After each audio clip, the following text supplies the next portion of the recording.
कि जो मौजूदा सरकार है बीजेपी और जेजेपी की, उससे हर वर्ग उससे विमुख हो चुका है। चाहे वो किसान है, चाहे मजदूर है, चाहे व्यापारी है, चाहे कर्मचारी है, चाहे शहरी है, चाहे ग्रामीण है, और विकल्प के रूप में केवल कांग्रेस को देख। इस वास्ते बड़ा भारी जोश था और हम जो है आगे जल्दी संगठन हमारा मजबूत बनेगा और संगठन बनेगा और जो है पूरे हरियाणा में जो इस सरकार की गलत नीतियां हैं, जो आज महंगाई में नंबर 1 हो गया हरियाणा, बेरोजगारी में 1 नंबर 1 हो गया, अपराध में हो गया, आज तक मतलब किसानों के गन्ने की पेमेंट नहीं मिली, मैं अखबार में पढ़ रहा था, भ्रष्टाचार में सारी सीमाएं लान चुके हैं। और आपने देखा चाहे वो एसएस कमीशन हो, चाहे एचपीएससी हो, रोज घोटाले निकालते हैं, घोटाले पे घोटाला, घोटाले पे घोटाला, कभी खाद का घोटाला, कभी रजिस्ट्री का घोटाला, कभी शराब का घोटाला, कभी नौकरी का घोटाला। आज भी पेपर कैंसिल हुए जो डॉक्टरों के मैं पढ़ रहा था, रोज का काम है। लाखों जो है अभी पोस्ट खाली पड़ी, लेकिन ये नौकरी नहीं देती, तो हटाने का तो काम किया है इन्होंने। देखो, दो बातों में जब कांग्रेस की सरकार थी, दो मुख्य बात थी। एक तो ये एक तो बिजली की कमी पूरी की थी हमने, 2005 से पहले बिजली की बड़ी भारी कमी थी, क्षमता भी नहीं थी हरियाणा की, और 2014 में बिजली जो है सरप्लस छोड़ के गए थे। आज इस सरकार की नाकामी की वजह से इतना संकट बिजली का सहना पड़ रहा है। दूसरा, ये हरियाणा को शिक्षा हब बनाने का काम किया था। हमारे बच्चे बाहर पढ़ने जाते थे, आप देखो कितनी यूनिवर्सिटी हमने बनाई, मेडिकल कॉलेज बनाए। इस सरकार ने आगे आगे कुछ नहीं किया, बल्कि परिस्थिति ये हुई है, स्कूल में जाओ तो मास्टर नहीं, अस्पताल में जाओ तो डॉक्टर नहीं, सरकारी दफ्तर में चला जाओ तो कर्मचारी नहीं मिलता, तो हड़ताल में बैठे रहते हैं, दफ्तर में नहीं मिलता कोई। और मैं कहीं विकास के लिए पैसा मांगने चले जाओ तो खजाना खाली, कर्जा ले रहे हैं। तो ये परिस्थिति है कि आप बेरोजगारी देख लो, उसमें आपका भ्रष्टाचार देख लो, किसी भी हालात में देख लो, बिजली की कितनी कमी हो रही है। तो हमने बिजली की कमी की को छोड़ दी थी, शिक्षा बनाया था, और खेलों का पूरे देश में नहीं विदेशों तक हरियाणा का नाम प्रसिद्ध हुआ था। जो खेल नीति बनाई थी उसमें भी खिलाड़ियों को लाभ नहीं मिल रहा, उसमें भी जो है सरकार ने कोई उल्टा ही काम किया, कोई उनके हित का नहीं किया। तो इस प्रकार से जो प्रदेश खेल में, पढ़ाई में, बिजली में, प्रति व्यक्ति आय में, प्रति व्यक्ति निवेश में नंबर 1 था 2014 में, आज अपने स्थान से बहुत फिसल गया। इस वास्ते सरकार से सारे वर्ग विमुख हो चुके हैं और नॉन परफॉर्मिंग गवर्नमेंट सिद्ध हो चुकी है।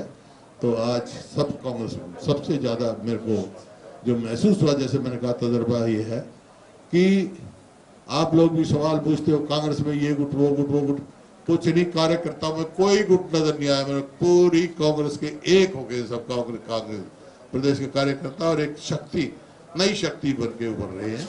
ये और इनके साथ मिलकर, उदयवान जी के साथ और साथियों के साथ मिलकर, हमारे जितने साथी विधायकगण हैं, हम मिलकर संगठन भी मजबूत बनाएंगे और इस सरकार को भी चलता करने का काम करेंगे। साथियों, बड़े खुशी की बात है, आज हमारे नवनियुक्त अध्यक्ष ने पदभार ग्रहण किया है। विलंब हुआ आप लोगों के बीच में आने में, उसके लिए हम सब लोग क्षमा प्रार्थी हैं, पर लेकिन आप समझ सकते हैं जो उत्साह आज हरियाणा की जनता ने और कांग्रेस जनों ने इनका अभूतपूर्व स्वागत किया, वो सराहनीय है और एक संदेश है विपक्षी दलों को और जो लोग खासतौर से सत्ता में बैठे हैं कि जनता उनसे विमुख हो रही है और जनता में बहुत उत्साह है इस बात को लेकर कि किस तरीके से इस सरकार को जल्द से जल्द उखाड़ कर फेंका जाए। मैं आप लोगों से यही अनुरोध करना चाहता हूं कि आप लोगों का सहयोग हमारे नवनियुक्त अध्यक्ष को मिलना चाहिए और मैं आश्वस्त इनकी तरफ से करना चाहता हूं। और जितने हमारे ये कार्यवाहक अध्यक्ष हैं यहाँ पर उपस्थित हैं, जितने विधायकगण हैं, कांग्रेस के जितने शीर्ष नेतागण हैं, हमारा ये प्रयास रहेगा पूर्ण रूप से जनता की आवाज को, जनता की समस्याओं को, और जो कांग्रेस का संदेश है, हमारी राष्ट्रीय अध्यक्ष श्रीमती सोनिया गांधी का जो संदेश है, हमारे नेता श्री राहुल गांधी जी का जो संदेश है, वो हम जन जन तक पहुंचाएं। और इस सरकार की विफलताएं, आज क्या कारण है कि इस प्रदेश में बेरोजगारी एक रिकॉर्ड में है। पूरे हिंदुस्तान भारतवर्ष में अगर आप आंकड़े उठाकर देखेंगे तो हरियाणा में सबसे ज्यादा रिकॉर्ड स्तर पर है। आज नौजवान अपने आप को ठगा सा महसूस कर रहा है। नौजवान आज सड़क से दर दर की ठोकरें खा रहा है। और चाहे वो महंगाई की बात हो, चाहे आपने देखे कितने घोटाले हुए, पेपर लीक के कितने मामले इस स्टेट पब्लिक सर्विस कमीशन के आए, पर उस पे जो कार्रवाई होनी चाहिए थी, ठोस कार्रवाई, वो नहीं इस सरकार ने की। और इसके बावजूद अपने आप ही ये लोग अपनी पीठ थपथपा रहे हैं अपने कार्यों को लेकर। तो मैं इतना ही आज आप लोगों को, ये एक आगाज है, आज ये आगाज है। और मुझे पूर्ण रूप से विश्वास है कि हम और हमारे कांग्रेस जन, नेतागण, संगठन जो है तीव्र गति से दौड़ेगा और पूर्ण रूप से जनता के प्रति समर्पित होकर संघर्ष करेगा। यही मेरा, और मैं अपेक्षा करता हूं कि ये टीम जो है, हमारे जो चारों कार्यवाहक अध्यक्ष और अध्यक्षगण पूरे समन्वय के साथ, चाहे वो कांग्रेस विधानसभा के हमारे दल के नेता हों, पूर्व मुख्यमंत्री भूपेंद्र सिंह हुड्डा जी, और जितने भी यहाँ पर नेतागण हैं, आपस में एक समन्वय बनाते हुए हम लोग कार्य करेंगे और जनता की अपेक्षा के अनुरूप और हमारी पार्टी की जो हमसे अपेक्षा है उसके अनुरूप हम लोग कार्य करेंगे। लगभग 40 जगह बहुत भीषण गर्मी में 40 से 43 डिग्री टेम्परेचर में, और एक साथ मौसम ने करवट बदली। इंद्र देवता भी प्रसन्न हुए और उन्होंने भी हमारे ऊपर मेहर की। नहीं, बढ़िया। और जो जगह जगह जो जोश और उत्साह, और खास करके यूथ में जो मैंने देखा सड़क पर, और सभी पूरी कांग्रेस सभी जगह बहुत भारी संख्या में सभी हमारे साथी पहुंचे। और ये आज का ये शो ये संकेत दे रहा है कि ये सरकार पूरी तरह से विफल हो चुकी है। इनके नीतियों से, इनके कार्यों से जनता बेहद अपने आप को प्रताड़ित महसूस कर रही है। इस सरकार की गलत नीतियों को देखते हुए जो पूरे प्रदेश के अंदर जिस तरह से महंगाई का है, कोई ऐसी चीज नहीं है, चाहे डीजल, पेट्रोल, सीएनजी, पीएनजी, रसोई गैस, साथ में चाहे कोई फूड प्रोडक्ट हो, सब्जी, दाल, तेल वगैरह, कोई मकान बनाए तो ईंट, रोडी, सीमेंट, क्रेशर, सारा लोहा, कोई वुड वर्क, कोई ग्लास वर्क, सब के सब डौड़े और दुगने दाम पहुंच चुके हैं। उसी तरह जो बेरोजगारी है, हर तीसरा आदमी आज, तीसरा हमारा युवक आज बेरोजगार घूम रहा है। पूरा जो हरियाणा हिंदुस्तान के अंदर आज बेरोजगारी में नंबर 1, जो पहले प्रति व्यक्ति आय में, प्रति व्यक्ति निवेश में, डेवलपमेंट में, इतना जो विकास के रास्ते पर था, आज उल्टा जा रहा है।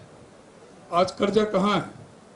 जो 60,000 करोड़ का कर्जा था 2014 तक, वह 3 लाख करोड़ के लगभग पहुंच गया और कोई बड़ा काम नहीं किया। हुड्डा साहब ने 4 बड़े प्रोजेक्ट लगाए थे बिजली के, झाड़ली में, खानपुर में, खेदड़ में, यमुनानगर में 2 यूनिट पानीपत की भी चालू की, और उसका परिणाम यह था कि सरप्लस बिजली हरियाणा में हो गई। और 2008 में अदानी से ग्रुप से समझौता किया कि 25 वर्ष तक 2 रुपये 94 पैसे प्रति यूनिट के हिसाब से 25 वर्ष तक वो निरंतर सप्लाई देगा। लेकिन पिछले 6 महीने से अदानी ने सप्लाई रोक रखी है और 6.25 रुपये प्रति यूनिट मांग। अब ये सरकार ये जवाब नहीं देती कि अदानी से ऐसी क्या रिश्तेदारी है, क्या उससे कोई अंडरस्टैंडिंग हुई है कि जो अदानी पर जो शिकंजा कसना चाहिए था, जो सख्ती करनी चाहिए थी, जो उसको मजबूर करना चाहिए था, आज इन्होंने, सरकार ने ही उनके सामने सरेंडर कर रखा है। गुजरात के चुनाव को देखते हुए यहाँ की बिजली को वहां भेजा जा रहा है। 114 लाख यूनिट प्रतिदिन के हिसाब से 9 अप्रैल से लगातार उनको गुजरात में भेजी जा रही है। बिजली का हाहाकार मचा हुआ है। गांव में 10-10, 12-12 घंटे बिजली नहीं आती। शहरों में 8-8, 10-10 घंटे के कट लगे हुए हैं। उद्योग धंधे ठप पड़े हुए हैं। बिजली की वजह से पानी के लिए हाहाकार मचा हुआ है। पूरा प्रदेश में इस सरकार को तुरंत उखाड़ फेंकने के लिए लोग बिल्कुल तत्पर बैठे हैं। आज पूरी तरह से हमारा विश्वास है कि इस सरकार को हम सब मिलकर के इनका बेनकाब करेंगे, इनका चेहरा बेनकाब करेंगे और सड़क से लेकर के अपने विधानसभा और संसद तक पूरी जो जनता की जो जन समस्या हैं उनको रखते हुए इनका चेहरा बेनकाब करेंगे। और पूरा भरोसा है कि 24 में हम 3/4 बहुमत से कांग्रेस पार्टी की सरकार बनाएंगे और पूरा लोकसभा की 10 के 10 सीटें हमें विजय श्री मिलेगी, क्योंकि आज हम सब एकजुट हैं और कहीं किसी तरह की कोई कमी नहीं है। तो एक बार मैं पुनः आप सबका बहुत धन्यवाद करता हूं और आपसे माफ़ी चाहता हूं कि आपके बीच में हम लेट हुए।